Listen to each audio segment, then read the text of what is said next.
Merci. Mes chers collègues, rapporteurs, vous avez la parole.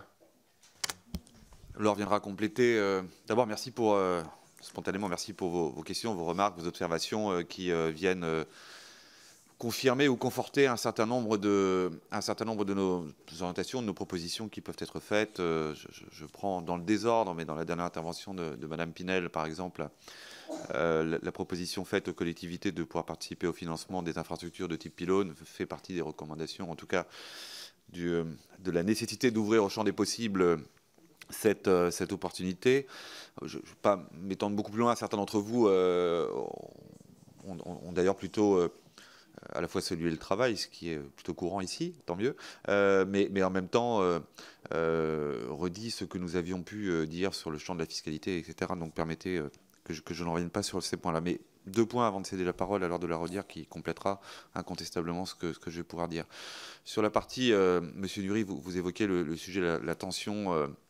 La tension en termes de ressources humaines, d'un certain nombre d'acteurs, sous-traitants compris, pour le déploiement de la fibre. Alors c'est un sujet qui avait été pointé très tôt d'ailleurs au moment des réflexions sur l'accélération et la nécessité d'accélérer le déploiement de la fibre sur le territoire français. Pour tout vous dire, et sans vous contredire sur ce qui peut exister ici ou là sur le territoire, il y a du mieux quand même incontestablement. Il y a du mieux d'abord sur les cursus de formation. Je peux en témoigner localement.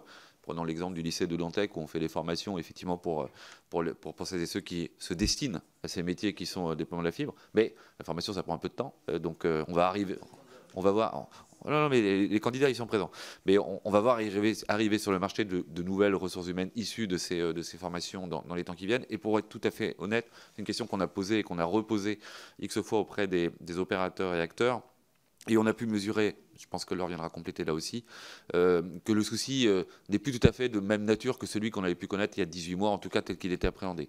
À la fois sur les ressources humaines et en même temps sur la matière première. Il y avait deux tensions, il y avait deux tensions il y a 2 ans, mais je laisserai Laure là volontiers compléter. Sur la partie New Deal, et j'en terminerai par là, oui, ce qu'on a dit dans le rapport, ce que vous avez dit ce matin, c'est tout à fait juste.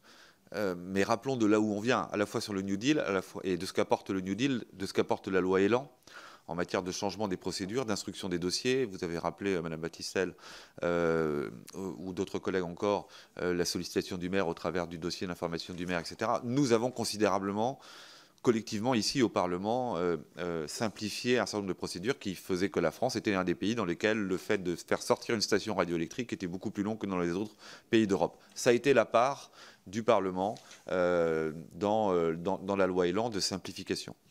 Cette part de simplification, elle a déjà commencé à produire, mais je veux croire qu'elle va continuer à produire et produire pleinement ses effets dans le courant de l'année qui vient. Et moi, je peux l'illustrer là aussi avec l'inauguration d'un pylône qui a été mis en œuvre sur le site de Lanlou et qui intègre une logique de mutualisation entre l'ensemble des opérateurs, ce qui est aussi un facteur d'accélération des déploiements de la couverture très haut débit et mobile.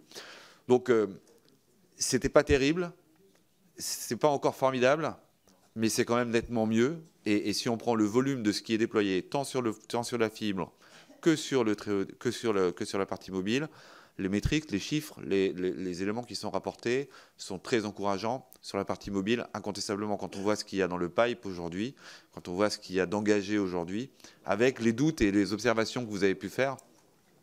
On s'aperçoit qu'il y a véritablement une accélération, mais je vais laisser Laure compléter.